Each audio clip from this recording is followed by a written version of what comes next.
Бишкектин 1-май райондук соту транспорт жана жолдор министринин мурдагы орун басары Азимкан Жусубалиевди 14 жылга эркинен ажыратты. Ал эми пара алууга ортомчулук кылган деп айыпталып жаткан Болот Токтобаев 6 жылга эркинен ажыратылып, Бехруз Гулурузовго 2 миллион сом айып салынды.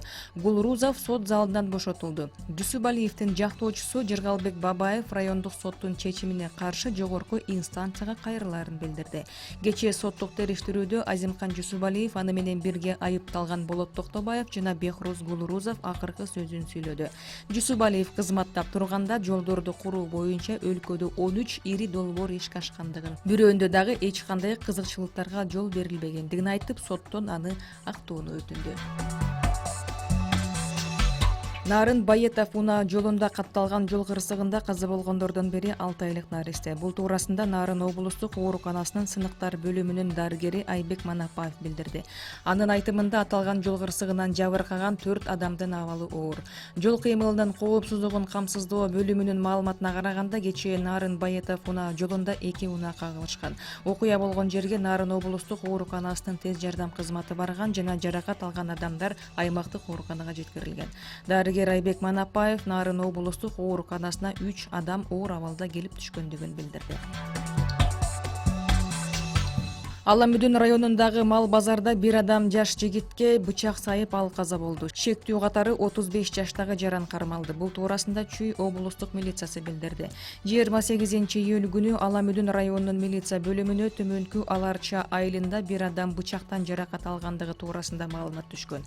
Милиция кызматкерлери окуя болгон жерге барган. Белгилүү болгондой, белгисиз жаран мал базарлардын биринде 27 жаштагы жаранга бычак сайган. Алган жаракатынан улам ал ошол жерде каза болгон. Бул ишке шектүү катары 35 жаштагы жаран Бишкек шаарында кармалды. Алдын ала маалымат боюнча ал окуя 2 жигиттин ортосундагы чырдан улам келип чыккан. Учурда шектүү Бишкек шаардык милициясынын убактылуу кармоо жайына камакка алынды.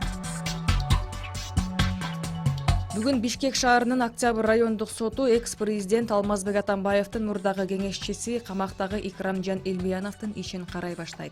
Бул туурасында Азаттыкка анын адвокаты Кубанычбек Ташбалтаев билдирди. Элмияновго козголгон кылмыш ишинин материалдары сотко жөнөтүлгөндүгүн улуттук коопсуздук боюнча мамлекеттик комитет билдирген.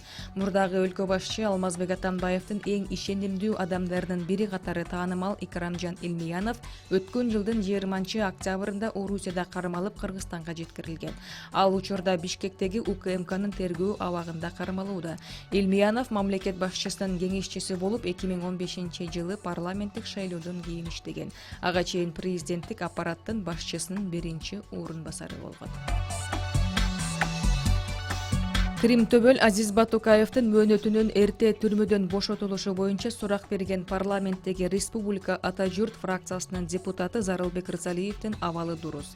Ал Таштөбө кыштагындагы Кыргыз улуттук курортология институтунан ушул дүйшөмбү күнү чыккандыгын Азаттыкка аталган мекеме билдирди. Маалыматка караганда 21 күндүк дарылануудан кийин депутаттын абалы бир аз жакшырган. Батукаев бошотулган учурда жаза аткаруу мамлекеттик кызматын жетектеп турган Рысалиев быйыл 7 июнда Ички иштер министрлигинде сурак берип жатканда өзүн жаман сезгендиги айтылып ооруканага жеткирилген. Ал президенттин жана өкмөттүн иш башкармалыгына караштуу атайын ооруканада дарылангандан кийин 2 июлда Таштөбөгө которулган.